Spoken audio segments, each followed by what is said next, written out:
Hello dear students, I hope you all are in pink of your health. Today I am going to cover the rest of the chapter in the Kingdom of Fools, class 9th, CBSE board, book Mormons.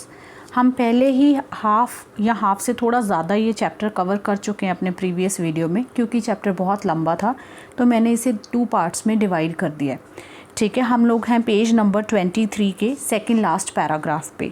But before I commence with the video, I would like to request all of you to please give the thumbs up to my video, subscribe my channel, and at the end of the video please do share my channel. I'll be highly grateful to you. अब हम यहाँ तक पढ़ चुके हैं कि जहाँ पे जो राजा है वो रिच मर्चेंट को कहता है कि सारी गलती तुम्हारे फादर की है, उन्होंने एक अच्छा घर नहीं बनवाया, लेकिन क्योंकि उनकी डेथ हो चुकी है और तुम उनके इनहेरिटेड यानी कि वारिस हो तो उनकी सज़ा तुम्हें मिलेगी। ठीक है, तो वो क्या कहता है, अपने मिनिस्टर्स को कहता है कि इसके लिए एक स्टेक बनवाओ। अब इसमें एक वर्ड दिया हुआ है स्टेक, ठीक है, ये रहा स्टेक। आप इस वर्ड की प्लीज़ गूगल पे जाके पिक्चर्स देखना, आप वहाँ पे लिखना स्टेक फॉर एग्जीक्यूशन। ठीक है, स्टेक फॉर एग्जीक्यूशन। जब आप ये लिखोगे तो वहाँ पे पिक्चर्स आएंगी। ठीक है, स्टेक फॉर एग्जीक्यूशन की। ठीक है, स्टेक फॉर एग्जीक्यूशन का मतलब क्या होता है कि अगर आप उन पिक्चर्स को देखोगे आपको पता चलेगा कि पुराने ज़माने में लोगों को डेथ पनिशमेंट देने के लिए एक स्टेक बनवाया जाता था लकड़ी का।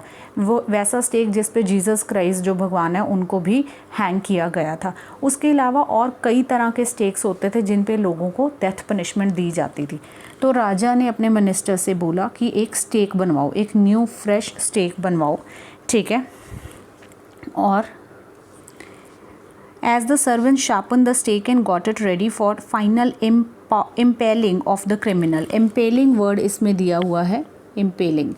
इम्पेलिंग का मतलब होता है to push a sharp object through somebody, किसी की बॉडी में किसी शार्प ऑब्जेक्ट से उसको मारना, दैट इज़ इम्पेलिंग। तो राजा कहता है कि एक जो नया स्टेक बनवाया जाए और उसके जो सर्वेंट्स होते हैं उस स्टेक का जो ब्लेड होता है उसको शार्प करते हैं ताकि उससे जो मर्चेंट है बड़ी ईजीली उसको डेथ पनिशमेंट दी जाए, उसकी इम्पेलिंग की जाए, यानी कि उसकी बॉडी को कट कर दिया जाए। लेकिन होता क्या है कि जो राजा के जो मिनिस्टर्स होते हैं वो उसको क्या बताते हैं कि somehow too thin to be properly executed. ठीक है, यहाँ पे ये लाइन दी हुई है कि ये जो रिच मर्चेंट है ये हद से ज़्यादा थिन है, पतला है ये इंसान, और ये स्टेक के ऊपर फिट नहीं आएगा प्रॉपरली और इसका एग्जीक्यूशन ढंग से नहीं हो पाएगा। He appeal to the king's common sense, the king too worried about it. अब ये बात जो है राजा के दिमाग में चली गई, मतलब उसको ये बात अच्छी लग गई और वो भी सोचता है कि हाँ ये तो सच है, ये जो मर्चेंट है ये तो बहुत ज़्यादा थिन है, तो ये तो स्टेक पे प्रॉपरली फिट नहीं होगा और प्रॉपरली इसका एग्जीक्यूशन नहीं हो पाएगा। ठीक है, अब वो कहते हैं व्हाट शैल वी डू, कि अब क्या करें। ठीक है, तो suddenly it struck him, when suddenly it struck him that all they needed to do was to find a man fat enough to fit the stake. Struck him का मतलब है स्ट्राइक हिम वर्ड से बना है, इसका मतलब होता है आइडिया आ जाना, आइडिया आना, यहाँ पे इसका मीनिंग है। तो अचानक से उनको एक आइडिया आता है कि क्यों ना एक मोटा आदमी ढूंढा जाए, उसको स्टेक पे रख के उसका एग्जीक्यूशन कर दिया जाए, उसको मार दिया जाए। अब सोचने वाली बात ये है कि आपने कल्प्रिट किसको घोषित किया है, रिच मर्चेंट को, लेकिन क्योंकि वो स्टेक पे फिट नहीं आ रहा तो चलो भाई किसी भी मोटे आदमी को पकड़ो, उसको स्टेक पे फिट करके उसको मार दो और उसी को बोल दो कि वो जो है वही क्रिमिनल है। तो फिर इससे यही साबित होता है कि टोटली ये जो किंगडम थी ये फूल्स की थी। अब जो राजा के सर्वेंट्स हैं उन्होंने एक मोटा आदमी जो है उसको ढूंढना स्टार्ट कर दिया। And there eyes fell on the disciple, ये यहाँ पे दिया हुआ है कि उनकी जो आइज़ हैं वो किसके ऊपर फेल होती हैं, यानी कि उनकी निगाह किसके ऊपर, नज़र किसके ऊपर जाती है, डिसेपल के ऊपर, जो कि महीनों तक खा खा के फैटेंड, बहुत ज़्यादा मोटा हो गया क्योंकि उसने महीनों तक वन डूडू में बनानाज, राइस, घी वगैरह बहुत कुछ खाया और वो हो गया है बहुत ज़्यादा मोटा।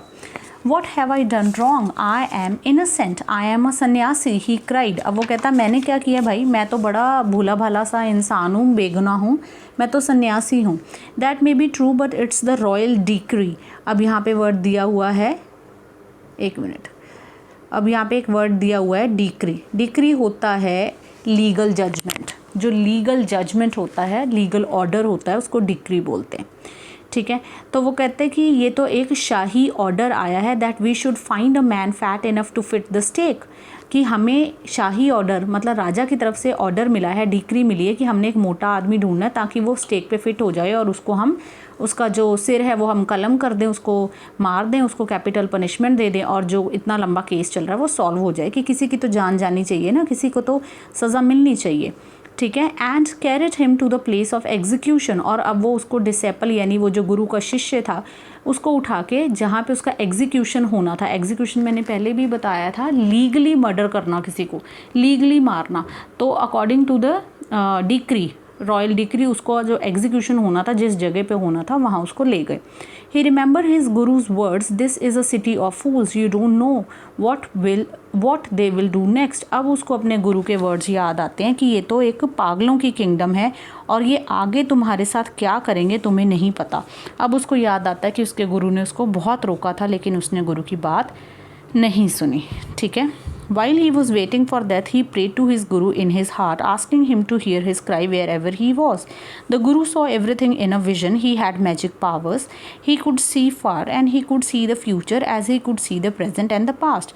अब कहते जैसे ही वो उसको वहाँ पे लेकर गए और वो अपनी डेथ की वेट कर रहा है तो उसने अपने दिल में सच्चे मन से अपने गुरु को याद किया, ठीक है। और जो गुरु हैं वो बहुत दूर भी बैठे हुए हैं तब भी उनको उसकी जो पुकार थी, जो प्रेयर थी वो सुन गई, क्योंकि जो गुरु थे उनके पास मैजिकल पावर्स थी। अब मैजिकल पावर्स नहीं हम कहेंगे, ऑब्वियसली वो संत महात्मा थे तो उनके पास जो डिवाइन पावर्स हैं वो हम कहेंगे कि उनके पास डिवाइन पावर्स थी, उनके पास विजन थी, ठीक है। विजन का मतलब क्या है कि वो पास्ट प्रेजेंट फ्यूचर जो है वो उसको अपने माइंड में ऑलरेडी देख सकते थे, ठीक है, अनलाइक अ कॉमन मैन। तो अब वो वहीं पे चले जाते हैं जहाँ पे उनके शिष्य को जो है डेथ पनिशमेंट मिलने वाली होती है। He had got himself into such a scrape through the love of food, ठीक है। He arrived at once to save his disciple, अपने डिसेपल को बचाने के लिए वो वहाँ एकदम से वहाँ पहुँच जाते हैं और उनका जो डिसेपल है उसने अपने आप को लस्ट ऑफ फूड या लव ऑफ फूड के स्क्रेप में फंसा लिया है। स्क्रेप का यहाँ पे मतलब है, ये दिया हुआ वर्ड, स्क्रेप का मतलब है प्रॉब्लम, ठीक है। यहाँ पे इसका मतलब प्रॉब्लम है, fine. So as soon as he arrived, he scolded the disciple and told him something in a whisper. Then he went to the king and addressed him, "O wisest of kings, who is greater, the guru or the disciple?" अब वो वहाँ जाते हैं, वो सबसे पहले अपना जो डिसेपल है उसको स्कॉल्ड करते हैं।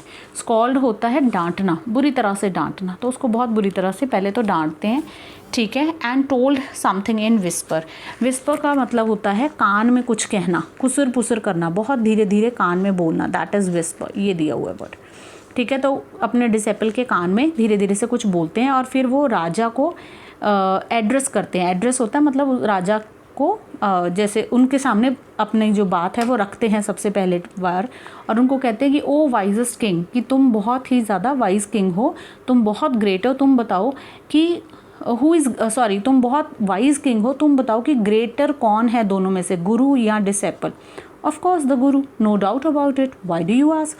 वो कहता बिल्कुल दोनों में से जो महान है, ग्रेटर यानी महान है, वो गुरु है, कि इसमें तो कोई डाउट ही नहीं है, शक ही नहीं है कि तुमने ये क्यों पूछा। Then put me to the stake first, put my disciple to death after me.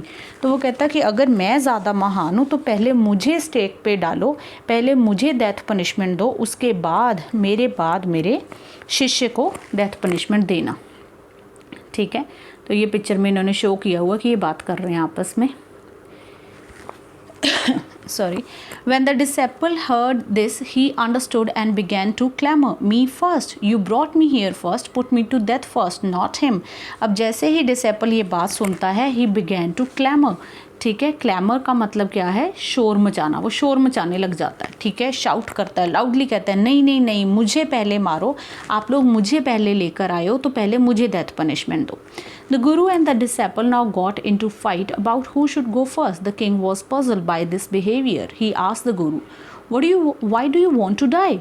We chose him because we needed a fat man for the stake. अब वो गुरु और डिसेपल जो हैं वो आपस में झगड़ा करने लग जाते हैं कि भाई पहले मरेगा कौन, पहले कौन एग्जीक्यूट होगा स्टेक के ऊपर। अब जो किंग है वो उनका बिहेवियर देख के दोनों का पज़ल हो जाता है और पज़ल होके पूछता है कि भाई आप क्यों मरना चाहते हैं। हमने इस पर्सन को इसलिए चूज़ किया आपके शिष्य को क्योंकि ये मोटा है और हमें एक मोटा आदमी चाहिए था। यहाँ पे वर्ड जो दिया है वो है chose. Chose is the second form of choose और इसकी प्रोनाउंसिएशन चोज़ होती है, चूज़ नहीं। ठीक है, यहाँ पे ये वर्ड दिया हुआ है। ठीक है, तो ये सेकेंड फॉर्म है तो प्रोनाउंसिएशन चोज़ है। You shouldn't ask me such question. Put me to death first, replied the Guru. Why? There's some mystery here. As a wise man, you must make me understand. अब वो कहता है कि तुम मुझसे कोई क्वेश्चन मत पूछो। गुरु कहते हैं कि प्लीज़ तुम मुझे डेथ पनिशमेंट दे दो। अब राजा कहते हैं कि भाई क्यों, यहाँ पे कोई राज है, मिस्ट्री यानी राज है, कोई तो राज है कि तुम एक बड़े वाइज मैन हो, कि तुम मुझे बताओ। ये बात राजा गुरु को कहता है कि तुम बड़े वाइज मैन हो, यहाँ पे कोई मिस्ट्री, कोई राज की बात है, प्लीज़ मुझे बताओ कि क्या बात है। Will you promise to put me to death if I tell you, asked the guru. The king gave him his solemn words. ठीक है, इसको सोलम बोलना है, इसमें एन का प्रोनाउंसिएशन नहीं है। Solemn word means very serious promise वो कर देता है। तो अब जो गुरु है वो कहते हैं ठीक है मैं तुम्हें बता देता हूँ, लेकिन तुम्हें मुझे प्रॉमिस करना पड़ेगा कि तुम मुझे फर्स्ट पहले मुझे डेथ पनिशमेंट दोगे। तो राजा जो है वो उनको एक सीरियस प्रॉमिस कर देता है। The guru took him aside out of the servants earshot and whisper to him. अब गुरु जो है राजा को साइड पे ले जाता है। Out of servants year shot, इस लाइन का क्या मतलब है? ईयर शॉट का मतलब होता है जब हम किसी से दूर खड़े होकर बात करें, इतनी दूर कि उसको समझ में ना आए कि हम क्या बात कर रहे हैं। तो जो गुरु है वो राजा को दूर ले जाता है ताकि जो उसके सर्वेंट्स हैं उनको सुनाई ना दे कि वो लोग आपस में क्या बात कर रहे हैं। ठीक है, ईयर शॉट का यहाँ ये मतलब out of servants year shot means servants के कानों से दूर वो राजा को ले जाता है और उसको विस्पर करता है, यानी उसके कान में धीरे धीरे सारी बात बताता है। Do you know why we want to die right now the two of us? We have been all over the world but we have never found a city like this और a king like you. That stake is the stake of god of justice. अब वो कहता है कि तुम जानना चाहते हो कि हम तुम्हारे साथ हम यहाँ पे ऐसा क्यों कर रहे हैं कि मैं पहले मरूंगा, या डिसेपल कह रहा है कि मैं पहले मरूंगा। उसके पीछे रीज़न ये है, वो कहते हैं हमने पूरी दुनिया घूमी है लेकिन हमने इतनी अच्छी इस तरह की किंगडम और तुम्हारे जैसा राजा पहले कभी नहीं देखा। और ये जो स्टेक है जिसके ऊपर तुम हमें एग्जीक्यूट करना चाहते हो ये बिल्कुल फ्रेश है, इसके ऊपर अभी तक एक भी एग्जीक्यूशन नहीं हुआ। ये गॉड ऑफ जस्टिस का स्टेक है, यानी ये भगवान का स्टेक है। It's new, it has never had a criminal on it. Whosoever dies on it first will be reborn as the king of the country। अब वो कहता है कि जो भी इस स्टेज पे सबसे पहले मरेगा, सबसे पहले एग्जीक्यूट होगा, वो अगले जन्म में इसी किंगडम का राजा बनेगा। ठीक है, and whosoever goes next will be the future minister of the country। और जो भी दूसरे नंबर पे एग्जीक्यूट होगा वो इसी किंगडम का अगले जन्म में मिनिस्टर बनेगा। We are sick of ascetic life. Ascetic life होता है संत महात्माओं वाली ज़िंदगी, सेल्फ डिसिप्लिन्ड लाइफ। ठीक है, सेल्फ डिसिप्लिन्ड लाइफ ये दिया हुआ है वर्ड, सेल्फ डिसिप्लिन्ड लाइफ, जिसमें बहुत ज़्यादा डिसिप्लिन रखना पड़ता है। वो कहते हैं हम थक चुके हैं, हम भी एक लग्जूरियस लाइफ जो है वो जीना चाहते हैं। ठीक है, so it would be nice to enjoy ourself as king and minister for a while. Now keep your word my lord and put us to death, me first remember.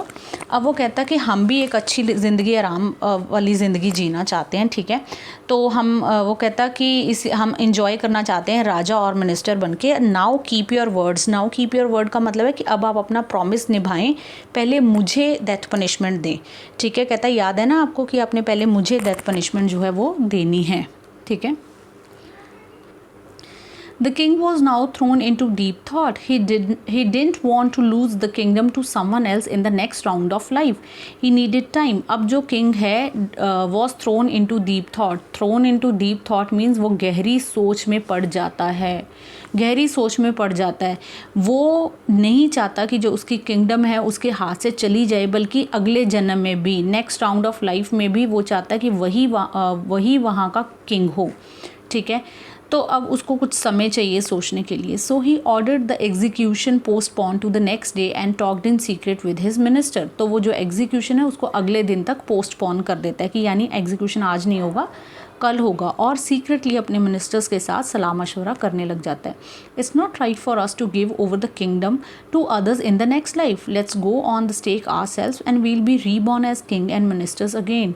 Holi man do not tell lies, he said, and the minister agreed.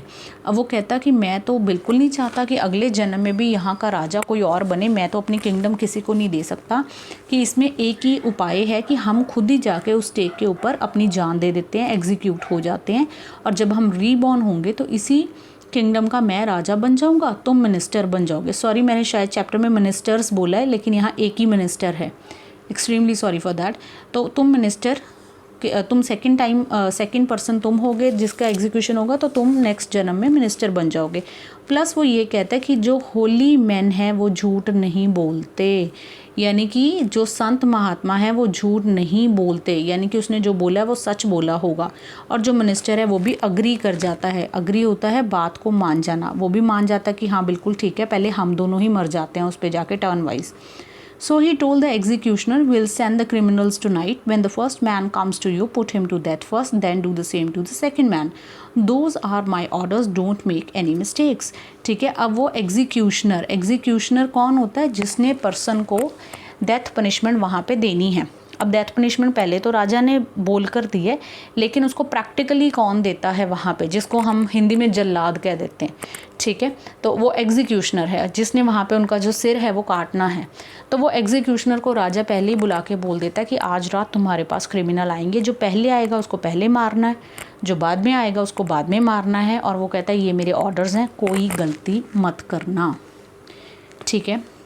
That night the king and his minister went secretly to the prison, released the guru and his disciple, disguised themselves as the two, and as arranged beforehand with loyal servants, were taken to the stake and promptly executed. अब कहते हैं उसी रात जो राजा है और जो उसका मिनिस्टर है सीक्रेटली वो प्रिजन में जाते हैं। वहाँ पे जो गुरु और डिसेपल को रखा होता है जेल में, प्रिजन यानी जेल में, उनको रिलीज़ कर देते हैं, उनको रिहा कर देते हैं और खुद डिस्गाइज हो जाते हैं। डिस्गाइज का मतलब होता है भेस बदलना, खुद भेस बदल लेते हैं और गुरु और डिसेपल बन जाते हैं, ठीक है। और सारा कुछ पहले ही अरेंज कर लेते हैं, बिफोर हैंड होता है पहले ही, ठीक है, सब कुछ पहले से अरेंज करके रखते हैं अपने जो वफ़ादार सर्वेंट्स हैं उनकी हेल्प से, और स्टेक पर चले जाते हैं एंड प्रॉम्प्टली एग्जीक्यूटेड। प्रॉम्प्टली का मतलब होता है क्विकली अपने आप को एग्जीक्यूट करवा लेते हैं, उनकी डेथ हो जाती है, ठीक है। नेक्स्ट है, when the bodies were taken down to be thrown to crows and vulture the people panicked, they saw before them the dead bodies of the king and the minister, the city was in confusion. अब उनकी जो dead bodies हैं, ठीक है, राजा और उसके minister की, उनको क्रोज और वल्चर्स के खाने के लिए फेंक दिया जाता है। मे बी ये उनका रिचुअल होगा उस टाइम का, और उनकी बॉडीज़ को देख के लोग जो हैं वो पैनिक हो जाते हैं, यानी कि घबरा जाते हैं बहुत बुरी तरह से, क्योंकि वो पहचान लेते हैं कि ये तो राजा है और उसका मिनिस्टर है, ठीक है, और पूरी सिटी में कन्फ्यूजन की एक स्टेट हो जाती है। All night they mourn and discuss the future of the kingdom. Some people suddenly thought of the guru and the disciple and caught up with them as they were preparing to leave town unnoticed। अब वो क्या कहते हैं कि पूरा जो शहर है पूरी रात बैठ के मौन करता है, यानी कि शोक मनाता है, शोक मनाते हैं और डिस्कस करते हैं कि उनका जो फ्यूचर किंग है वो कौन होगा, फ्यूचर में उनकी किंगडम को कौन संभालेगा, क्या फ्यूचर है उनकी किंगडम का। उनमें से कुछ लोग जो हैं उनके दिमाग में ये बात आती है कि क्यों ना गुरु और डिसेपल जो है उन्हीं को, ठीक है, राजा और मिनिस्टर बनाया जाए। और वो उनको जाते हैं उनके पास, जब गुरु और डिसेपल बिना किसी को बताए उस किंगडम को छोड़ के जाने ही वाले होते हैं। We people need a king and a minister, said someone, others agreed, they backed the guru and the disciple to be their king and their minister. अब वो उनको बताते हैं कि हमें किंग और मिनिस्टर की ज़रूरत है, ठीक है, और बाकी के लोग भी उनकी बात में हाँ मिलाते हैं। अदर्स अग्रीड का मतलब है, अब वो बेग करते हैं, बेग का यहाँ मतलब भीख मांगना नहीं है, प्रार्थना करते हैं वो गुरु और डिसेपल से कि आप हमारे किंग और हमारा मिनिस्टर बन जाइए। It didn't take many arguments to persuade the disciple but it took longer to persuade the guru. अब यहाँ पे परसुएट वर्ड दिया हुआ है जिसका मीनिंग है कन्विंस करना, किसी को अपनी बात पर मना लेना। अब कहते जो डिसेपल है उसको तो अपनी बात पे मनाने में लोगों को ज़्यादा वक्त वक्त नहीं लगा, वो तो बड़ी जल्दी मान गया, क्योंकि हम डिसेपल के बारे में पहले भी जानते हैं कि वो थोड़ा ग्रिडी पर्सन है। लेकिन जो गुरु है वो बहुत समझदार है, ठीक है, वर्डली वाइज पर्सन है, उसको कन्विंस करने में, उसको परसुएड करने में टाइम लग जाता है, लेकिन फाइनली वो मान जाते हैं। Agree to rule the kingdom of the foolish king and the silly minister on the condition that they could change all the old laws. अब वो गुरु कहते हैं कि ठीक है कि मैं ये जो आपकी किंगडम है जिसमें राजा भी फुलिश था और मिनिस्टर भी सिली था, सिली मीन्स पागल था, ठीक है, वो कहते हैं इसको मैं रूल करूँगा, लेकिन मेरी एक कंडीशन है, यानी कि एक शर्त है, और वो शर्त ये है कि मैं पुराने सारे जो लॉज थे उनको चेंज कर दूँगा। From then on, night would again be night and the day would again be day. And you could get nothing for one dodo. It became like any other place. अब तब से जब वो बन जाते हैं किंग और मिनिस्टर, तो क्या होता है, रात रात हो जाती है, दोबारा से दिन दिन कंसीडर किया जाता है, और वन सिंगल डूडू में कुछ भी नहीं आता, और उनकी किंगडम बिल्कुल वैसे हो जाती है जैसे कि बाकी दुनिया की जगह या प्लेसेस हैं, ठीक है। तो यहाँ पे ये चैप्टर जो कि बड़ा लॉन्ग चैप्टर था ख़त्म हो गया है, फाइनली फिनिश्ड। होपफुली आपको चैप्टर समझ आ गया होगा। जल्द मिलते हैं नए चैप्टर के साथ। Till then take care, bye bye, and please don't forget to like, subscribe and share. Thank you.